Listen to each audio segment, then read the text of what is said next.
ரொம்ப வருத்தம் எனக்கு. சமுதாயத்து மேலே அவ்வளோ கோவம் இருக்கு எனக்கு. ஹாப்பி நியூ இயர்னு கொண்டாடுறானுங்கல்ல. முத நாள் கடன்லாம் அடுத்த நாள் இல்லாமல் போயிட போகிற மாதிரியும், முத நாள் இஎம்ஐலாம் அடுத்த நாள் இல்லாத போட மாதிரியும், இனிமேல் நியூ இயர் வந்து அடுத்த நாள் கோடீஸ்வரராக ஆகிட போகிறான். இது எதுவுமே மாற போகிறது இல்லை, எந்த சிஸ்டமும் இங்கே மாறாது. ஆனால் நியூ இயர் கொண்டாடுறேன்னு சொல்லி 31ஆம் ஒரே தண்ணியை போட்டு அலப்பறையை கொடுத்து ரேர் புரேர்னு பைக்கில் போட்டு அடுத்த நாள் பேப்பர் எடுத்து விரிச்சின்னு வச்சுக்க. ஃபன் பண்ணுறோம் ப்ரோன்னா போக வேண்டியா மார்ச்சரியை பார்க்க. டாஸ்மார்க் பார் கூட இருக்குல்ல, அதில் குழந்தைங்க எல்லாம் போகக்கூடாது. 12 வயசு 13 வயசு 10 வயசு 8 வயசு பிள்ளைங்கலாம் அங்கே இருக்க உள்ள. இதில் நான் ஒரு லீகல் நோட்டீஸ் அனுப்புகிறேன். எதுக்கு ரமடா ஹோட்டலுக்கு அனுப்புகிறேன். பட் அவங்க அட்மிட் பண்ணிக்கிறாங்க நோட்டீஸ். சார் எங்கள் ஹோட்டல் அப்படி நடக்கலன்னு சொல்லலை. பட் அவங்களோட பேரண்ட்ஸோட பிள்ளைங்களை உள்ளே கூட்டிகிட்டு வந்து நாங்கள் எப்படி தடுக்க முடியும்னு நோட்டீஸ் அனுப்புறாங்க. பெற்றோர் அனுமதியோட பசங்க வராங்க. பெற்றோரோட பசங்க வர்றாங்க. பார்த்துக்கிட்டு கடந்து போக முடியல தம்பி. என்னால் ஒரு சமுதாய கோவம் வந்து என்னை சுற்றி நடக்கிற எக்ஸ்பிளாட்டேஷனை வந்து பொறுத்துக்கிட்டே என்னால் போக முடியும். சார் நான் இப்போ அங்கே கூப்பிட்டு விசாரிக்கணும், எங்களை கூப்பிட்டு விசாரிச்சுட்டு விசாரணை முடித்து வைக்கப்படுதுன்னு எழுதி கொடுக்குறாங்க. இது என்ன விசாரணை? இது புலன் விசாரணை. க்ளோஸ் பண்ண நோட்டீஸ் எல்லாத்தையும் உள்ளே வச்சு கார்பரேஷன் ரிப்பன் பில்டிங் ஒரு பார்ட்டி, போலீஸ் கமிஷனர் ஒரு பார்ட்டி, எக்மோர் ஸ்டேஷன் ஒரு பார்ட்டி வச்சு போர்டு மராட்டிய தமிழ்நாடு குழந்தைகள் நல வாரிய போர்டு, அவங்களே ஒரு பார்ட்டி. போர்டு இல்லை, போர்டு எதுக்கு இருக்கு? போர்டு மெரிபா பன்னீர் soda. I trust Meriba. King TV நேயர்கள் அனைவருக்கும் வணக்கம். இன்னைக்கு நம்ம இன்டர்வியூ செக்ஷன்ல யார் நம்ம இன்டர்வியூ பண்ண போறோம்னு பார்த்தீங்கன்னா, குற்றவியல் வழக்கறிஞர் திரு ஆர்.எஸ். தமிழேந்தன் அவர்களை வாங்க பேசும். சார் வணக்கம். சார் வணக்கங்க. சார், பிரச்சனை எங்கே நடக்குதோ கண்டிப்பாக அங்கே நீங்கள் இருப்பீங்க, உங்களோட குரல் கண்டிப்பாக அங்கே ஒலிக்கும். அதனால நிறைய மீடியாஸ், நிறைய நியூஸ் பேப்பரில் நீங்கள் உங்கள் பேர் வந்திருக்கு. இப்போ ரீசெண்டாக ஒரு ஆர்டிகல் படிக்குமோ அதுலேயும் உங்கள் பேர் வந்திருக்கு. என்னன்னு பார்த்தீங்கன்னா, பொதுநல வழக்கில் வந்து நீங்கள் ஒரு கேஸ் போட்டு அதில் ஜெயிச்சிருக்கீங்க. என்ன சார் அந்த வழக்கு, என்னது சொல்லுங்க. ஆக்சுவலாக இது இந்த இயர் எண்டு க்ளோஸுக்குள்ளே 5வது சக்சீடு கேஸ். இது எனக்கு 5வது வழக்கு வெற்றி. வழக்கு வெற்றிங்கிறத விட பர்ஃபெக்டான வழக்கு தான் நான் போடுவேனே. சும்மா பொதுநல வழக்குன்னா ஏதோ எடுத்தாங்க ஒருத்தன் போட்டு பெனால்ட்டி வாங்கி நிற்க முடியாது. நான் 1 லட்சம் 2 லட்சம் 5 லட்சம் ஃபைன் போடுறாங்க. மக்கள் எது தேவையோ அதை மக்களுக்கு என்ன தேவை? Need for public interest litigation. பப்ளிக்கு அது நல்லது இருக்கா, வெல்ஃபேர் இருக்காங்கிறது தான் முக்கியம். உங்களுக்கு தெரியும், ஏற்கனவே தெருநாய் மேட்ரு டெல்லி வரையும் போயிட்டது. மாடு மேட்ரு தான் உங்களுக்கு ஏற்கனவே தெரியும். அது தெருவோரத்தில் குழந்தைங்கள்லாம் பிச்சை எடுக்கிறது செக்யூர் பண்ண சொல்லி போட்டோம், அதுவும் ஆர்டர் ஆகிடுச்சு. எல்லாம் தெரிச்சு ஓட்டாங்க. நீ கடலூர்லேருந்து ஒரு தம்பி கமெண்ட்டை போட்டிருந்தான், அண்ணா எவ்வளோ பேர் குழந்தைங்க வச்சு பிச்சை ஒருத்தரை கூட காணும்னே அப்படின்னு தூக்கூட எல்லாரும். முதல்ல செக்யூர் பண்ணுங்க. நான் அதை சொன்னேன், முதல்ல செக்யூர் பண்ணுங்கள், அப்புறம் டிஎன்ஏ டெஸ்ட் எடுப்போம். டிஎன்ஏ டெஸ்ட் எடுக்கிறது தான் என்னோட ப்ரேயர். ஏன்னா சும்மா அம்மாவுக்கும் முகத்துக்கு குழந்தைங்க வேறு வேறையாக இருக்குது. அந்த குழந்தைங்க தூங்கிக்கிட்டே இருக்குது. அப்போ அதுக்கு ஏதோ ட்ரக் தானே கொடுக்குறாங்க அவங்க. பாவம் எதிர்கால சந்ததி பிச்சைக்காரனை மாற்றுறது எப்படி சரி? ரொம்ப தப்பான போக்கு இல்லையா அது? அவன் இப்போ 15 வயசில் அவனுக்கு எதுவுமே கிடைக்காது. ஆதார் கார்டு இருக்காது, வேலைவாய்ப்பு இருக்காது, எதுவுமே இருக்காது அவனுக்கு. அப்போ அவன் கேங்கிற ரவுடியாக தான் மாறுவான். கஞ்சா விற்பான், தவறான சொசைட்டிக்கு எதிராக தானே போவான். அதே பொம்பளை பிள்ளையா இருக்குது, 15 வயசில் அதுக்கு எந்த இதுவும் இருக்காது. அது சும்மா தெருவோரத்தில் அந்த குழந்தைகள் பாலியல் தொழிலாளியாகவோ வேறு எதாவது தவறாக பொறுத்தான வாய்ப்புகள் அதிகம். இந்த நாட்டுடைய இடஒதுக்கீடு எதுவுமே அந்த குழந்தைகள் கிடைக்காது. கல்வி, வீடு வசதி எதுவுமே இருக்காது தானே. அப்போ ஸோ யாரோ ஒருத்தன் குழந்தைய தொலைச்சிட்டு உட்காந்துருப்பா, நீ கொண்டா வச்சு பிச்சை எடுத்துகிட்டு இருப்பியா ஊராவட்டு பிள்ளைன்னு? அதான் எனக்கு வேகம். அது வருத்தம், எனக்கு ரொம்ப வருத்தம். எனக்கு சமுதாயத்து மேலே அவ்வளோ கோவம் இருக்குது எனக்கு. அந்த கோவத்தோட வெளிப்பாடு சண்டை போடணும். அது உடம்புலையும் தெம்பில்ல, சட்டமும் அனுமதிக்காது. கரெக்டு தானே? சட்டம் ஏற்றுக்காதுல்ல சண்டை போடுறத. அப்போ சண்டை போடுறதுக்கு சரியான இடம் என்னன்னா, நமக்கு வந்து கோர்ட்டுங்கிற பிளாட்ஃபார்ம் தான் என் கையில் இருக்குது. நான் நீதி வழியாக தான் உன்னை வந்து அடையணும். நான் சண்டை போட்டு பண்ணுறதுக்கு நான் ரவுடி பையன் கிடையாது. நான் நீதி வழியாக உன்னிட்ட வர்றேன். என்னோட ப்ரேயரை கோர்ட்டில் சொல்கிறேன். ஆனரபிள் ஜஸ்டிஸ் சொல்லட்டும், இது எது சரி எது தப்புங்கிறது தான் என்னோட விஷனே. அதுதான் இப்போ இந்த பொதுநல வழக்கில் நான் நடந்திருக்கேன் சார். இது வந்து பார்த்தீங்கன்னா போன அதாவது 2025 2024 க்ளோஸ். ஹாப்பி நியூ இயர்னு கொண்டாடுறானுங்கல்ல. முத நாள் கடன்லாம் அடுத்த நாள் இல்லாமல் போயிட போகிற மாதிரியும், முத நாள் இஎம்ஐலாம் அடுத்த நாள் இல்லாத போட மாதிரியும், இனிமேல் நியூ இயர் வந்து அடுத்த நாள் கோடீஸ்வரராக ஆகிட போகிறான். முத நாள் டயபெட்டிக் எவ்வளோ இருக்கோ அடுத்த நாள் அதிகமாக தான் இருக்கும். குடித்த குட்டிலையும் தீன்லையும் ஏற தானே செய்யும். என்னவோ நியூ இயர்னா என்ன, காலண்டரில் ஒரு தேதி மாறுது. That's why. வேறு என்ன இருக்குது? பேப்பர் கிழிக்கிறோம்னா அடுத்த வருஷம் மாறுது. இதே பிரச்சனை தான். எதுவுமே மாற போகிறதில்ல, எந்த சிஸ்டமும் இங்கே மாறாது. ஆனால் நியூ இயர் கொண்டாடுறேன்னு சொல்லி 31ஆம் ஒரே தண்ணியை போட்டுட்டு அலப்பறையை கொடுத்து ரேர் புரேர்னு பைக்கில் போட்டு அடுத்த நாள் பேப்பர் எடுத்து விரிச்சின்னு வச்சுக்க. டம் டக்குன்னு பார்த்தா ஒரு 15-20 தெத்து அள்ளி விட்டுருப்பாங்க ஆக்சிடெண்ட்டில். கவனமாக இருங்க, சீக்கிரமாக வீட்டுக்கு போங்க, அளவாக குடிங்க. வேறு என்ன சொல்கிறது? குடிக்காதுன்னு சொன்னால் கேட்க போகிறதில்ல. அளவாக குடிங்க, அளவாக சாப்பிட்டு பாதுகாப்பாக இருங்க. அது ரொம்ப முக்கியமானது. ஃபன் பண்ணுறோம் ப்ரோன்னா போக வேண்டியா மார்ச்சரியை பார்க்க. ஸ்டெர்லிசன் இது என்ன ஆயிடுச்சுன்னா, ரமடா ஹோட்டலுங்கிறது வந்து இன்டர்நேஷ்னல் ஹோட்டல். ஆமாம். அது இங்கே எக்மோரில் பெரிய ஹோட்டல் இருக்குது. இங்கே இந்த சென்னைக்குள்ளே 2-3 இடத்துல பெரிய ஹோட்டல் அவங்க பிரான்ச்சஸ். அவ்வளோ பெரிய பிராண்டான ஹோட்டலில் ட்ரிங்க்ஸ் பார்ட்டி நடக்கிற இடத்துல குழந்தைகளை அலோவ் பண்ணக்கூடாது. எஸ்எல்ஆ டாஸ்மார்க் பார் கூட இருக்குல்ல, அதில் குழந்தைங்க எல்லாம் போகக்கூடாது. அது அங்கே கூட வேணா 18 வயசுக்கு மேலே இருக்கணும், 21 வயசு இருக்கணும்னு எழுதி ஒட்டியிருப்பாங்க. பட் அதை மீறி வாங்கினா கூட பட் அங்கே குடிக்க முடியாது, பாருக்குள்ள அலோவ் பண்ண மாட்டாங்க. ஆமாம். அந்த பசங்க யாராவது பெரியவங்களை வச்சு வாங்கிட்டு எங்காவது ஓடணும். நான் பள்ளிக்கூடத்து பிள்ளைங்கள குடிச்சிட்டு வீடியோ போடுத கன்றாவி இருக்கிற கூத்தில் அது ஒரு கூத்து. இவங்க வந்து எல்லாம் சின்ன சின்ன பிள்ளைங்க தம்பி, 12 வயசு 13 வயசு 10 வயசு 8 வயசு பிள்ளைங்கலாம் அங்கே இருக்க உள்ள. எல்லாரும் கையில் டேக் வேற போட்டிருக்காங்க. டேக்னா உங்களுக்கு நியூ இயர் பார்ட்டி போட்டீங்களா டேக் போடுவாங்க. அவங்க மட்டும் தான் உள்ளே போக முடியும். எவ்வளோ வேணுமோ அன்லிமிட்டடாக குடிக்கலாம், அன்லிமிட்டடாக சிக்கன் சாப்பிடலாம், அன்லிமிட்டட் டான்ஸ் ஆடலாம், யார் கூட வேணா யார் வேணா ஆடுன்னு ஆடலாம். அது பப் கல்ச்சர். எனக்கு அதுலாம் ஒன்றும் கான்ட்ரவர்சி கிடையாது. அது உன்னோட டேஸ்ட்டு, அது அவங்க விருப்பம். அது அடுத்தவங்களோட சுயத்தில் போய் நான் தலையிட முடியாது. ஆனால் ஒரு எதிர்கால ஜெனரேஷன் அடுத்த கட்ட தலைமுறை பார்க்குறது இப்படி ஒரு மது கலாச்சாரம் கும்மால் அடிக்கிற இடத்துல இருந்தால் அந்த குழந்தைகளுக்கு மனச்சிதைவு ஏற்படுங்கிறது தான் என்னோடய ப்ரேயர். வேறு எந்த உள்நோக்கமும் எனக்கு கிடையாது, வேறு எந்த விதமான நோக்கமும் கிடையாது. முதல்ல நான் ஒரு லீகல் நோட்டீஸ் அனுப்புகிறேன், எதுக்கு ரமணா ஹோட்டலுக்கு அனுப்புகிறேன். பட் அவங்க அட்மிட் பண்ணிக்கிறாங்க அந்த நோட்டீஸை. ஒன்று எதிர்த்து பேசியிருக்கணும்ல, சார் எங்கள் ஹோட்டலில் அப்படி நடக்கலைன்னு சொல்லலை, நடந்தது. பட் அவங்களோட பேரண்ட்ஸோட பிள்ளைங்களை உள்ளே கூட்டிகிட்டு வருது நாங்கள் எப்படி தடுக்க முடியும்னு நோட்டீஸ் அனுப்புனாங்க. பெற்றோர் அனுமதியோட பசங்க வராங்க, பெற்றோரோட பசங்க வர்றாங்க, நாங்கள் எப்படி தடுக்க முடியும்னு கேட்டாங்க. ரைட்டா போயிட்டோம், ஒரு எவிடன்ஸே போதும்டா நமக்கு. ஏன்னா நீ அட்மிட் பண்ணிக்கிற இடத்துல பிள்ளைங்க வந்து நீ அட்மிட் பண்ணிக்கிற, அதுவே எனக்கு போதுமானது. அதெல்லாம் வீடியோ ஃபுட்டேஜ் கிட்டத்தட்ட ஒரு 3 மணி நேரத்துக்கு ஃபுட்டேஜ் இருக்குது, வீடியோ ஃபுட்டேஜ் ரா ஃபுட்டேஜ் இருக்குன்ட்டு. சரி இதுவே போதுமானது லைசன் சொல்லிட்டு வழக்க போடுற. இடையில என்ன ஆகி போச்சுன்னா எனக்கு 2-3 பொதுநல வழக்கு, அர்ஜென்சி வழக்கு, நாய் மேட்ரு, இந்த குழந்தைங்க பெக்கர் எனக்கு சிக்னலில் பார்க்கக்குள்ள எல்லாம் ரத்த கண்ணீராக வடிச்சுது. பார்த்துக்கிட்டு கடந்து போக முடியல தம்பி என்னால். ஒரு சமுதாய கோவம் வந்து என்னை சுற்றி நடக்கிற எக்ஸ்ப்ளாய்டேஷனை வந்து பொறுத்துக்கிட்டே என்னால் போக முடியல. சரி ரைட், அதில் கொஞ்சம் கான்சன்ட்ரேட் செலுத்து. ரெண்டாவது எனக்கு பர்சனலாக 2-3 வேலை, விவசாயம் வேறு ஊரில் நடந்துக்கிட்டு இருக்கு, அது ஆள் வேலை செய்து எனக்கு பல சூழலில் அலைஞ்சிக்கிட்டு இருக்கேன். அதனால் எப்படி சொல்கிறது, உங்கள் ஸ்டுடியோவுக்கு வர்றதே எனக்கு முடியலை, அந்த மாதிரி இருக்குது சூழ்நிலை. அதனால் இதை கொஞ்சம் அப்படியே மூவ் பண்ணிகிட்டே வந்தோம். ஆனால் கண்டினியூவாக நாங்கள் பண்ணிக்கிட்டே இருந்தோம். அடுத்து போலீஸுக்கு நோட்டீஸ் போட்டோம். நோட்டீஸ் போட்டோம்னா போலீஸ் வந்து எக்மோர் போலீஸ் ஸ்டேஷனுக்கு ஃபார்வர்ட் பண்ணியிருந்தாங்க. எக்மோரில் விசாரணை இப்போ அங்கே கூப்பிட்டு விசாரிக்கணும், எங்களை கூப்பிட்டு விசாரிச்சுட்டு விசாரணை முடித்து வைக்கப்படுதுன்னு எழுதி கொடுக்குறாங்க. இது என்ன விசாரணை? இது புலன் விசாரணை. விஜயகாந்த் நடித்த படம். புது விசாரணை இது, புலன் விசாரணை, புதிய விசாரணை. ஆமாம், புதிய விசாரணை. எங்களே கூப்பிடுவாங்களா, எங்கள் தரப்பே கூப்பிடுவாங்களா? எங்கள்கிட்ட அதை எழுதி கொடுத்துட்டு போங்க சார், 41 நோட்டீஸ் க்ளோஸ் செய்யப்பட்டது, எழுதி கொடுத்துட்டு போயாச்சு. எப்படி இது 100 பார்த்தா எனக்கு ஒன்றுமே புரியலை. இது நான் ஒரு வழக்கை அப்ளை பண்ணுறதுக்கு முன்னாடி தம்பி, லட்சம் முறையில் எண்ணி துணிய கர்மம் துணிந்தவன் என்னவும் என்பது இழுக்கு இன்னும் வள்ளுவ பிறந்த ஒரு வார்த்தையை நான் உள்வாங்கினவன். இந்த ஸ்ட்ராட்டஜி சரியாக வராது, மறுபடியும் ஒரு ரெப்ரஸன்டேஷன், மறுபடியும் இந்த வருஷம் நியூ இயர் வருது இல்லை? ஆமாம், நியூ இயர் வரக்குள்ள மறுபடியும் நீங்கள் மாரி குத்து கும்மால் அடிச்சிருவீங்க அப்படி சொல்லி அந்த பழைய நோட்டீஸு, அவங்க கொடுத்த நோட்டீஸு, மறுபடியும் போலீஸ் எங்களை க்ளோஸ் பண்ண நோட்டீஸ் எல்லாத்தையும் உள்ளே வச்சு, கார்பரேஷன் ரிப்பன் பில்டிங் ஒரு பார்ட்டி, போலீஸ் கமிஷனர் ஒரு பார்ட்டி, எக்மோர் ஸ்டேஷன் ஒரு பார்ட்டி வச்சு போர்டு மராட்டிய தமிழ்நாடு குழந்தைகள் நல வாரிய போர்டு, அவங்களே ஒரு பார்ட்டி. போர்டு இல்லை, போர்டு எதுக்கு இருக்கு, போர்டு அவங்கள இழுத்து என்ன விளையாட்டு விஷயமா இருக்குது சார். குறுக்கிட்டுக்கு மன்னிக்கணும் சார், இப்போ நீங்கள் பண்ண ஒரு விஷயம் சரியான விஷயம் தான் சொன்னீங்க. சொசைட்டியில் நடக்கிற பிரச்சனைலாம் பார்த்துட்டு இருக்க முடியாது, சரிங்க சார், என்னால் முடிஞ்ச அளவு ஓகே எல்லாத்தையும் சரி பண்ணுறேன்னா என்னால் முடியாது. ஓகே முடியும். ஆனால் இங்கே பெற்றோர்களோட தான் குழந்தைங்க போகிறாங்களே அந்த பார்க்கு, அந்த பெற்றோர்களுக்கு இல்லாத அக்கறை ஆர்எஸ் தமிழேந்தன் அவர்களுக்கு எதுக்கு அப்படின்னு சில பேர் கேள்வி கேட்குறாங்க சார். எல்லா பெற்றோர்களும் அக்கறையோட இருக்கணுங்கிறது ஆர்எஸ் தமிழேந்தனோட வேண்டுதல். நானும் பெற்றோர் தான். ஆனால் அந்த பெற்றோருக்கு கவலை இல்லையா? அந்த கவலையை உண்டு பண்ணுவோம். அந்த பிள்ளைய வளர்ந்து நின்று 15 வயசுல உன்ட்ட கஞ்சா கசிக்கிட்டு ஒன்று அடிக்க வரும், அன்னைக்கு தெரியும் நீ அந்த எப்படி வளர்த்தன்னு. நம்ம வளர்ப்பு எப்படிங்கிறது நம்ம வளர்ந்த விதத்துல தம்பி இருக்கு. நம்மளா விவரம் தெரிஞ்சு நம்மளா இது பண்ணிக்கிறதுங்கிறது வேற. நபிகள் நாயகம் சொல்லுவார், தாய் தந்தையர் முன் குரலை உசத்தாதீர்கள் அப்படின்னு. குரலை உசத்தாதீர். எனக்கு 1000 வெறுப்புகள் எங்கள் வீட்டில் இருக்கலாம், ஆனால் அவங்க எதிர்த்து பேசுனது கிடையாது. பின்னாடி வந்து எங்கள் அம்மாட்ட வேணா எங்கள் அப்பா திட்டிகிட்டு இருப்பேன், அம்மா பின்னாடி வந்து பேசுவேன், நேர்முகமாக நான் பேசுனது கிடையாது. அதுதான் என்னுடைய வளர்ப்புன்னு சொல்லுவாங்க. That's it. அப்போ அந்த குழந்தைகள் பெற்றோர்களுக்கு இல்லாத அக்கறை ஆர்எஸ் தமிழேந்தனுக்கு எதுக்குன்னா, அந்த குழந்தைகள் மீது எனக்கு அக்கறை இருக்குது.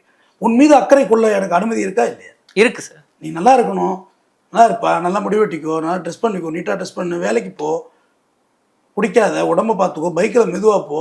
அப்போ உனக்கு இல்லாத அக்கறை வந்து கவர்மெண்ட்டுக்கு எதுக்கு ஹெல்மெட் எதுக்கு போட சொல்லுது கவர்மெண்ட்டு? நீ போய் தண்ணியை போட்டு போஸ்ட்டில் போய் சாகு, மார்ச்சரிக்கு போட்டு கொளுத்துவாங்க. அது இல்லாத அக்கறை அரசுக்கு எதுக்கு ஹெல்மெட் போட சொல்லுது? ஒரு பாதுகாப்புக்காக. அது உன் உயிர் மேலே அரசுக்கு அக்கறை இருக்குது. நானும் அரசின் ஒரு அங்கம், ஓட்டு போட்டிருக்கேன்ல. அப்போ எனக்கும் அக்கறை இருக்குது சொசைட்டி மேலே. சொசைட்டியை வெல்ஃபேர் பண்ணுறது யார் தம்பி பண்ணுறது? என்னால் முடிஞ்சதை தான் பண்ண முடியும். சரி, அருமையாக சொன்னீங்க சார். இப்போ நீங்கள் மாரி கேஸ் போட்டிருக்கீங்க. இப்போ அந்த பெற்றோர்களுக்கு இந்த மாதிரி தொடர்ந்து வந்து இந்த மாதிரி பார்ட்டிலையோ இல்லை ட்ரிங்க்ஸ் ஸ்பாட்டில் வந்து பசங்களை கூட்டிகிட்டு போனால் அவங்க ஒரு கம்ஃபர்டபுளாக வீட்டில் விட்டு போக முடியாது அப்படின்னு. இப்போ நீங்கள் சொன்ன பிறகு பசங்களாம் அந்த பார்ட்டி கூட்டு போக முடியாத ரூல்ஸ் வருது அப்படின்னா அப்போ அவங்க உங்கள் மேலே கோவம் வராதுங்களா? இதை வந்தால் வந்துட்டு போட்டு நான் என்ன சொல்கிறேன், தண்ணி அடிக்கிற இடத்த எடுத்துட்டு போது கீழே ஒரு பார்க் செட் பண்ணுங்க. நியூ இயர் பார்ட்டி இப்போ ஸ்விம்மிங் பூல் மேலே போட்டு ஆடி போனானோ 30 பேர் தண்ணிக்குள்ளே, போதையில் எழும தண்ணியோடு போகுதுன்னு சொல்லுவாங்கள்ல, தண்ணியில் தான் போவான்னு நினச்சேன், தண்ணியோடே போயிட்டான் ஒன்று. நான் சொல்கிறேன், நான் உங்களோட டிஸ்கம்ஃபர்டபுளை ஏற்படுத்துறது என் வேலை கிடையாது. உங்களை வந்து கம்ஃபர்ட் ஜோனில் நீங்கள் இருங்க. நீங்கள் பார்ட்டிக்கு போகிறீங்கன்னா உங்கள் குழந்தைகளை கீழே விளையாடுவதற்கு ஒரு ப்ளே கிரவுண்ட் இருக்கணும்ல. அந்த குழந்தைங்களுக்கு சின்ன சின்ன விளையாட்டு பொருட்கள் அதெல்லாம் அந்த குழந்தைங்களை விட்டு போங்க. எல்லா குழந்தைங்களும் விளையாடட்டும். அதை அந்த ஹோட்டல் நிர்வாகம் ஆள் வச்சு பார்த்துக்கிட்டோம். அதான் குழந்தைய வச்சுட்டு எதுக்கு அந்த பாட்டுக்கு போகணும்னு ஒரு கேள்வி வருது. அது அவங்க விருப்பம் தம்பி. சுதந்திர நாட்டில் அதெல்லாம் நம்ம கேள்வி கேட்கல. பட் நீங்கள் போக்குள்ள கீழே ப்ளே கிரவுண்டில் விட்டு போங்க. இல்லை வீட்டில் சீனியர் சிட்டிசன் இருந்தால் அவங்கள்ட்ட ஒரு நாள் குழந்தைய விட்டு போங்க. அப்போ உங்கள் குழந்தைய ஒரு இடத்துக்கு அழைச்சிட்டு போக முடியாத ஒரு தர்ம சங்கடமான இடத்துக்கு ஏன் நீங்கள் போகிறீங்க? போகாதீங்க. உங்கள் குழந்தைய கூட்டிகிட்டு போக முடியல. நேரு சீக்கிரசி லெட்டர்னு ஒன்று இருக்குது தம்பி, இந்திரா காந்திக்கு எழுதுனது. நேரு ரொம்ப அருமையாக இருக்கும் புத்தகம். ஆமாம், 6வது படிக்க அந்த பாட புத்தகத்திலே வந்து ரொம்ப அருமையாக இருக்கும். எழுதியிருக்காரு, என் அன்பு மகளே, செல்ல மகளே, ஆள பிறந்தவளே. அர்த்தம் அதுதான். உன் தந்தையிடம் எதையெல்லாம் கூற முடியாதோ அது எல்லாம் இந்த உலகில் தவறானவை, உன் இயற்கை உபாதைகளை தவிர. உன் பீரியட்ஸ் ஆகுது, டாய்லெட்டு போகிற, இதெல்லாம் அப்பாட்ட சொல்லுங்கிற அவசியம் இல்லை. அது தவிர வேற ஒரு சென்ஸ் அப்பாட்ட சொல்ல முடியலன்னா அந்த உலகில் தவறானவை. நேரு இந்திரா காந்தியை உருவாக்குறார். அப்போ அந்த இடத்துக்கு உங்களால் அழைச்சிட்டு போக முடியலையோ, சரி உங்கள் பிள்ளைங்க மட்டும் நீங்கள் குடிக்கிறது தப்பா இல்லையா? அது முதல்ல சொல்லுங்க. அப்போ அவங்களுக்கு தெரியல ஒரு தப்பு நம்ம பண்ணுறோன்னு தெரியாம இந்த கல்ச்சுரல் மாற்றம், கல்ச்சர் மாற்றம்னா ஏதோ பண்ணாங்க. உங்க தனி உலகத்தில் இருக்காங்க. தனி உலகம், அதெல்லாம் தவறான உலகம். ரொம்ப தப்பான லாஜிக் அது. அப்போ அவன் விவரம் தெரிஞ்ச வயசில் பார்த்து குடிச்சிக்கிட்டோம், தெரிஞ்சுக்கிட்டோம். எல்லாருக்கும் 20 வயசுக்கு மேலே எல்லா விஷயமும் தெரியாதான் போகுது. நீ மூடியெல்லாம் வச்சுருந்து என்ன பண்ண போகுது? கூகுள் கற்றுக் கொடுக்கும்.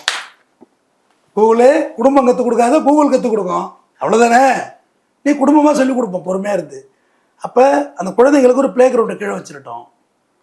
அது ஒரு பெரிய பிராண்ட் ஹோட்டல், ரமடா ஹோட்டல், நீங்களும் அது மாதிரி தப்பு பண்ணலாமா? உங்களுக்கு இது மாதிரிலாம் பேக் ஃபயர் ஆகும்னு தெரியாதான்னு கேட்குறேன். ஓகே, இப்போ இந்த கேஸ் இப்போ எந்த நிலவரத்தில் இருக்குது? இல்லை, ஆல்ரெடி கோர்ட்டு டிஸ்போசல் கேஸ் வந்து முடிச்சு வச்சிட்டார் வழக்கு. என்னென்னா எல்லா பாரும் வந்து நீங்கள் விசிட் பண்ணுறீங்க, எந்த பாரில் இந்த மாதிரி குழந்தைங்களை பண்ணால் கண்டிப்பாக ஃபைன் போடுங்க, பார் லைசன்ஸை க்ளோஸ் பண்ணுங்கள், பாரை க்ளோஸ் பண்ணுங்கள். ப்ளஸ் வழக்கறிஞர்களுக்கும் சொன்னார், நீங்களும் ஜென்டில்மேன்ஸ், நீங்களும் அந்த என்கொயரியெல்லாம் பண்ணலாமே, உள்ளே போய் பாருங்களேன் என்ன நடக்குது, தவறு நடந்தால் உடனே வெளியில் கொண்டு வாங்க அப்படின்னு சொல்லி தான் அவரோட உத்தரவே இருந்துச்சு.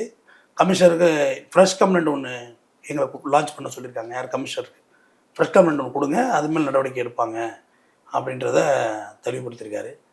வெற்றி தோல்வி அப்படின்றதெல்லாம் ஒன்றும் வழக்கில் என்னது வெற்றி தோல்வி. நான் ஒரு சமூக பார்வையை முன் வைக்கிறேன். அந்த சமூக பார்வையில் நான் பின்னடைவடைந்தால் மறுபடியும் இன்னும் நல்லா வைக்கணும் சமூகத்தில் பார்வை, அவ்வளோதானே. ஒரே நாளில் சுதந்திரம் கிடைத்து விடவில்லை. ஒவ்வொரு நாளும் போராடினால் ஒரு நாள் சுதந்திரம். ஒரு நிமிடமும் போராடும். ஒரு விதை மண்ணிலிருந்து வெளில வருவதற்கான போராட்டம் அதிகம். ஒரு ஆண் செலவழிக்கின்ற லட்சம் விந்தணுக்கள் ஒரு விந்தணு தான் ஒரு மனுஷன். ஒரே ஒரு ஸ்பெர்ம், ஒரு பனித்துளியில் மேலே உள்ளது மாதிரி தான் ஒரு மனுஷன். அவன் எவ்வளோ பெரிய பிடிங்க இருந்தாலும் சரி. அப்போ எல்லாமும் ஒரே நாளில் கிடைச்சிடாது. நம்ம அதை கொஞ்சம் போராடி தான் கொண்டு வர முடியும். முடிச்சு தான் பண்ணுவோம். முடியாத நம்ம முடியாது தான். நம்ம என்ன எல்லாத்தையும் பண்ணுறது நம்மள்ட்ட எங்கே இருக்குது? ஃபினான்ஷியல் சோர்ஸ் எல்லாம் அதுக்கு எவ்வளோ வேணும்? ஒரு பொருள் வழக்கு மெட்டீரியல் கலெக்ட் பண்ணுறது எவ்வளோ சிரமப்படுறேன். அதுக்கு தனியாக மூளை வேலை செய்யணும். பாதி பேர் ஏன் உனக்கு இந்த வேலையெல்லாம் பார்க்க கண்டிப்பாக கேட்டிருப்பாங்க, எதுக்கு உங்களுக்கு, எனக்கே இந்த வேலை, உனக்கே இந்த வேலைன்னு. தம்பி அவன் போய் பெட்டி கடையில் போய் வீடியோ போட்டு பிளாக்மெயில் பண்ணி சம்பாதிக்கிறான் தம்பி. பெட்டி கடைக்காரன்ட்ட போய் பார்த்தீங்கன்னா சிகரெட்டு போய்ட்டு வச்சுருக்கான் பாருங்க, போட்டு வீடியோ போடுங்க. நமக்கு அது வேலை இல்லை. நமக்கு வேலை நம்மளோட ப்ரொஃபஷனை செய்கிறோம். நம்மளுடைய அங்கீகாரத்தை பெறுவதற்கு நீதிமன்றத்தை நாடுறோம். கோர்ட்டு கொடுக்குற தீர்ப்பை நான் ஏற்றுப்பேன். டிஸ்மிஸ் பண்ணால் ஏன் டிஸ்மிஸ் பண்ணாங்கன்னு தான் யோசிப்பேன். என்னடா டிஸ்மிஸ் பண்ணிட்டாங்கன்னு யோசிப்பேன். இதனால் நம்ம என்ன வைக்கணும், நம்ம என்ன கற்றுக்கணும், எல்லாப்பட்ட ஒரு கேஸ் அதான் சொல்கிறேன். இது அன்றைக்கி லிஸ்டட் பண்ணுறதே வந்து ஐயா நியூ இயர் வந்துருச்சு, இந்த நேரத்தில் நம்ம டைம் ஆக முடியும், லாஸ்ட் ஒர்க்கிங் டே, இனிமேல் கோர்ட்டு நியூ இயர் முடிஞ்சுது. கோர்ட்டு முடிஞ்சு தான் எனக்கு ஒர்க்கிங் டே. அப்போ எனக்கு எவ்வளோ குரூஷியல் டைம் அது. நம்பரிங் பண்ணுறதுல டிலே ஆகுது தம்பி. ஒரு போனோன்னே நம்பர் ஆகிடாது. அதில் 1008 பிரச்சனைகள் இருக்கும். அதை இதெல்லாம் சரி பண்ணி பேப்பர்ஸ் வச்சு ஐடி கார்டு இல்லைன்னா அதுக்கு ஒரு ட்ராக்கிங் சர்டிஃபிகேட் வச்சு இவ்வளோ ப்ராசஸ் இருக்கு. எல்லாம் பொதுநல வழக்கு எல்லாம் போட்டுடலாம். சும்மா வந்து போட்டு சொத்தை எழுதி கொடுக்க வேண்டியதான் கோர்ட்டுக்கு. பெனால்ட்டி போட்டு விட்ருவாங்க கோர்ட் நேரத்தை வீணாக்கிட்டு இருக்கான்னு. இவ்வளோ ப்ராசஸ் இருக்குது. ஒரு குறைந்தது எனக்கு ஒரு பொதுநல வழக்கு போட்டோன்னா ஒரு 3 மாதம் எனக்கு டைம் வேணும். பேப்பர் ரெடி பண்ணணும். அதுக்கு மட்டும் நான் மட்டுமே மெனக்கிடணும். திடீர்னு நான் போகணும்னா கன்னிமர் லைப்ரரிக்கு என் ஜூனியர் அனுப்பி போய் ஒரு பேப்பர் எடுத்துருவாடா, அந்த தேதியில் என்ன நடந்துச்சுன்னு பாடுறான்னு சொல்லி அங்கே போய் தேடுதல் கட்டணம் செலுத்தணும். தேடி அவங்க ஒரு ஜெராக்ஸ் எடுத்து கொடுப்பாங்க, ஒரிஜினல் பேப்பர் கொடுக்க மாட்டாங்க. அதை கொண்டு வரணும். விளையாட்டு விஷயமாலாம் மற்ற இந்தியா ஃபுல்லாக ஹைகோர்ட்டில் என்ன ஜட்ஜ்மெண்ட்ஸ் இருக்குது இது ஓரியன்டானு எடுக்கணும். அது எல்லாத்தையும் எடுத்து அதை கிளாரிஃபை பண்ணணும். அந்த ஜட்ஜ்மெண்ட்ஸ் ஏதாவது செட்டசைட் ஆயிருக்கா சுப்ரீம் கோர்ட் போயிட்டு பார்க்கணும். செட்டசைடில் என்ன கிரவுண்டு சொல்லியிருந்தாங்கன்னு பார்க்கணும். இவ்வளோ போய் பார்த்து கொண்டு வந்து வழக்கு நடத்தணும். இது மேலே ஜட்ஜை கன்வின்ஸ் பண்ணணும். நம்ம என்ன சொல்ல வந்திருக்கோங்கிறது புரியணும். அதில் நம்ம இப்போ ஒரு பைசாவுக்கு இப்போ பப்ளிக் இன்ட்ரெஸ்ட் தான் இருக்குது, இவனுக்கு சுயலாபம் இல்லைங்கிறது நீதிபதி உணரணும். இதெல்லாம் உணர்ந்த பிறகே தான் தீர்ப்பு கிடைக்கும். நீங்கள் சொல்கிற மாதிரி பேப்பர்லேயும் வரும். இப்போ நியூ இயர் வரப்போகுது. நேரத்தில் நீங்கள் பெற்றோர்கள் என்ன சொல்லணும்னா என்ன சொல்லுவீங்க? ஏன்னா இப்போ குழந்தைங்களாம் அங்கே கூட்டிகிட்டு போகக்கூடாது, அது சட்டமாக கொண்டு வர நீங்கள் சொல்கிறீங்க. ஓகே, சட்டத்தை விடுங்க. பெற்றோர்கள் இந்த இடத்துல எப்படி வந்து ஒரு பொறுப்பாக இருக்கும் நீங்கள் நினைக்கிறீங்க? அதாவது ரொம்ப பொறுப்பாக இருக்கிறோம்னு சொல்லி பிள்ளைகளை போட்டு வதைக்காதீங்க. அந்த பிள்ளையும் வீணாக போயிடும், மன உச்சிதை அடைஞ்சிடும். பொறுப்பற்ற திறமை நீங்கள் இருந்தீங்களும் அந்த பிள்ளைகளும் பொறுப்பற்ற பிள்ளைகளும் போயிடும். குழந்தைகளை வளர்க்குறது என்பது ஒரு கலை, ஆர்ட். எல்லாரும் செய்ய முடியாது. நம்மளே எத்தனை பர்சன்டேஜ் செய்கிறோம்லாம் தெரியல. எனக்கு எதுவுமே கிடைக்கலன்னு சொல்லி அள்ளி அள்ளி என் பிள்ளைகளை கொடுக்குறதுனாலையும் வேஸ்ட் தான். அந்த பிள்ளைங்க இந்தா சேர்த்து வச்சு இன்சூரன்ஸ் போடுறத பாம்பை விட்டு கொத்த விட்றான் ஒரு பையன். இதுக்கு என்ன சொல்கிறீங்க? 3.5 கோடி இன்சூரன்ஸுக்கு பாம்பை விட்டு கொத்த விட்றாங்க. அப்போ பெற்றோர்கள் நம்மளுடைய நன்மை தீமைகளை குழந்தைகளுக்கு கொஞ்சமாக சொல்லுங்கள். ஆரம்பத்துலேருந்து பணம்னா அப்படியே அப்பாட்ட ஜிபேலேருந்து வருதுன்னு சொல்லாதீங்க. பணம் கஷ்டம்ப்பா, அப்பா வேலை செய்கிறாரு அப்படின்றத சொல்லிக் கொடுங்க. முதல்ல அப்பாவோட ரெஸ்பான்சிபிலிட்டியை பிள்ளைக்கு சொல்லுங்கள். நித்தம். ஏன்னா அம்மா வந்து தோசை மாதிரி, அப்பா வந்து தோசை கல் மாதிரி அப்படிம்பாங்க.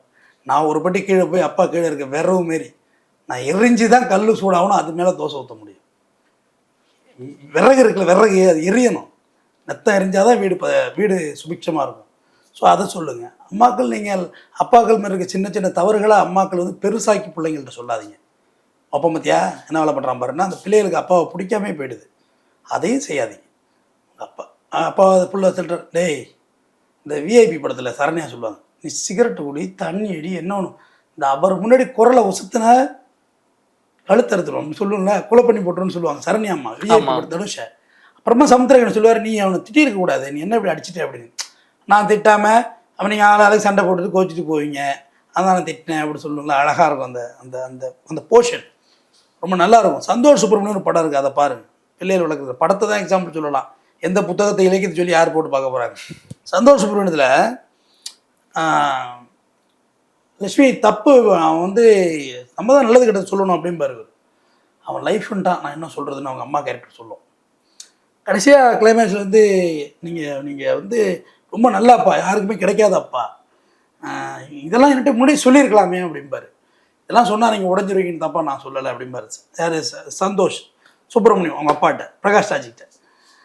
அப்போ சொல்லுவார், போடா விருப்பப்பட்டே பெரியறேன்னு. அப்போ சொல்ல, இப்போ கூட அப்பா உங்கள் கைக்குள்ளே தான்ப்பா என் கையை வச்சுருக்கீங்கன்னு அந்த கிளாப் இருக்குல்ல, இன்றைக்கும் மறக்க முடியாத கிளாப். ஸோ இந்த மாதிரி பெற்றோர்கள் எல்லாரும் பொறுப்பாக இருந்துட்டோம்னா இந்த மாதிரி பொதுநல வழக்கு கூட போட தேவையில்லை. வழக்கே தம்பி, நீதிமன்றமே அவசியம் இல்லை தம்பி. ஒரு ஜெனரேஷனே ஒழுங்காக வளர்த்துனா கோர்ட்டுக்கு என்ன தம்பி வேலை இருக்குது? நீதிமன்றத்தையே வேலை கிடையாது. நீங்கள் கான்ட்ரவர்சியலாக பிள்ளைகளை வளர்க்குறீங்க. நம்ம வெளியில் உள்ள பிரச்சனைகளை போய் வீட்டில் டிஸ்கஸ் பண்ணி தேவையில்லாத சண்டை வளர்த்து அந்த பிள்ளை வீணாக போகிறோம். ஒரு பிள்ளை தண்ணி அடிச்சுட்டு வந்துட்டானே வச்சுக்கோ, உங்கள் பிள்ளையே தண்ணி அடிச்சுட்டு வந்துட்டா கூட அதை பெரிய பூதமாக்கிறாங்க. பூவாக்கி ஆச்சா பூச்சா வட்டி போட்டு பாரியில் இருக்கவங்களுக்குலாம் போட்டு தண்ணி அடிச்சுட்டாங்க. தண்ணி தானே அடித்தான், மருந்தா உடச்சிட்டு வந்துருக்கான், செத்தா விட போகிறான். காலைல பின்னால் குளிச்சு மொழி வந்த பிறகு, அன்பு மகனே உட்காரப்பா தங்கமே, பேர் சாப்பிட்றது யாருவே, சரிப்பா இந்த வயசு அதுக்கான வயசு இல்லை, அதுக்கு ஒரு வயசு இருக்குது அப்படின்னு சொல்லி அதை நீங்கள் கன்வே பண்ணணும். அவனை புரிய வைக்கணும். அவனை குற்றவாளி மாரி நடத்திடாதீங்க. தவறுகள் இயற்கை தம்பி, தவறை பெருசாக்கிறாதீங்கிறதா பெற்றோர்களுக்கு நான் வைக்கிற வேண்டுதலே. எரர் இஸ் ஹியூமானிட்டி இல்லையா? ஆனால் அந்த தவறை பூமாக்கிறது. அவன்கிட்ட சொல்லி இவன்கிட்ட சொல்லி, என்ன மருமேனே நைட்டு தண்ணி அடிச்சு வாந்தி எடுத்தாமே அப்படின்னு ஊரை பூரா கேட்டோன்னா அவனால் வந்து அதுக்கு பிறகு எதுக்குடா எல்லாம் தலைக்கு மிஞ்சி வெள்ளம் போச்சு அப்போ ஜாம் போனான்னு முழம் போனான்னு போயிடுவோம். உங்களுக்கு தம் அடிச்சு ஒரு பையன் மறைச்சி ஒளிஞ்சு ஓடுறான்னா அது மறைவாகவே இருக்கிறது தான் நல்லது. அவனை என்ன வச்சுருக்க கையில் ஏடுறான்னு சிகரெட் எடுத்துன்னு தான் வச்சுக்கங்க, அடுத்து உங்கள் பாக்கெட்லேருந்து தீப்பிட்டு எடுப்பான், அவ்வளோதான். ஸோ மறைவாக இருக்க விஷயங்களை கொஞ்சம் நம்ம மறைவாக தான் கட்டிக்கணும். ஏன்னா இறுதியாக நான் ஒன்று சொல்லி முடிச்சிடுறேன். நான் தான் விதையும் இட்டேன், நான் தான் நீரும் ஊற்றினேன், விதை முளைத்தது, நான் தான் பாதுகாப்பும் விட்டேன், இந்த வேலையும் போட்டேன், மரம் நன்றாக வளர்ந்தது. நான் நினைத்தாற் போல் மரம் வளரவில்லை, நான் நினைத்தாற் போல் மரம் வளரவில்லை, தனக்குத்தானே கிளைகளை இது விரித்து கொண்டது எனக்கு தெரியாமலே அப்படின்னு முடிப்பார் அந்த எழுத்தாளர். நம்ம தான் பெற்றோம், நம்ம தான் வளர்த்தோம், படிக்க வச்சோம். ஆனால் நமக்கு தெரியாமலே அவர்களுக்குன்னு ஒரு வாழ்க்கை இருக்கும், அதுக்கு கிளைகளை விரிப்பாங்க. அதை நம்ம கிளைகளை போய் வெட்டிக்கிட்டே இருந்தோம்னா அந்த மரம் என்ன ஆகும் சொல்லு? அந்த கிளைகளை போய் நம்மளால் வெட்ட முடியாது. அதுட்டு குழந்தைகள் அவங்க கற்றுக்கிற வயசில் பெரியவங்களாக எல்லா விஷயத்தையும் கற்றுக்குவாங்க. பட் நீங்களாகவே சில விஷயங்களை இன்ட்ரா கொடுக்காதீங்க, அது ரொம்ப தப்பாகிடும். சும்மா சொல்லிக் கொடுக்குறவங்கிற பேரில் ஏடாகுடமான வயசில் ஏடாகுடமான சொல்லிட்டு கன்ஃபியூஸ் ஆகிடுவான். அப்போ அந்த பாரில் போய் பார்க்க என்ன ஆடிட்டு இருக்காங்க அப்படின்னா ரொம்ப வியப்பாக இருக்கும், வியப்பாக இருக்கும். அது தப்பாகிடும். அது போதிய அளவுக்கு நம்ம கெடுக்கிற அளவுக்கு நம்மள்ட்ட செல்ஃபோனில் எல்லாமே இருக்குது. இனிமேல் ஒன்று புதுசாக கெட்டு போகிறது இல்லை. இருந்தாலும் மேலும் குப்பை தொட்டி கொஞ்சமாக சுத்தம் பண்ணுவோம். மேலும் மேலும் எவ்வளோ தான் நம்ம மேலே அள்ளி கொட்டுறது. யார் தான் கை வைக்கிறது? சாக்கடை முதல்ல நான் அள்ளி வெளில வைக்கிறேன், அடுத்த தம்பி அள்ளி வைப்பான், அடுத்த ஆளுக்கு அள்ளி அழிச்சா தம்பி சாக்கடை கிளியர் ஆகும். பிரச்சனை இருக்குன்னு பேசுறதுனால என்ன ஆகிடும்? களத்தில் இறங்கி ஏதாவது பண்ணுவோம். நான் நல்லது செய்வதனால் எனக்கு ஒரு பிரச்சனையை தருவா என்றால் நான் அது மனப்பூர்வமாக ஏற்றுக்கொள்ள தயாராக தொடர்ந்து பேசுவோம். நன்றி. நன்றி சார். சொசைட்டியில் நடக்கிற பிரச்சனை பற்றியும் அதுக்கு நீங்கள் பொதுநல வழக்காக போட்டு அந்த வழக்கை பற்றியும், முக்கியமாக எந்த குழந்தையும் நல்ல குழந்தை தான் மண்ணில் பிறப்பதிலே, அது நல்லவர் ஆவதும் தீயவர் ஆவதும் பெற்றோர் வளர்ப்பது. அன்னை இல்லை, பெற்றோர் வளர்ப்பது இல்லை. அன்னை மட்டும் தான் வளர்க்கணுமா பிள்ளைய? அப்பா வளர்க்கக்கூடாதா? பெற்றோர் வளர்ப்பில்லை. அதை பல விஷயங்களை பேசி நன்றி சார். தொடர்ந்து பேசுவோம். Meriba Paneer Soda. I trust Meriba.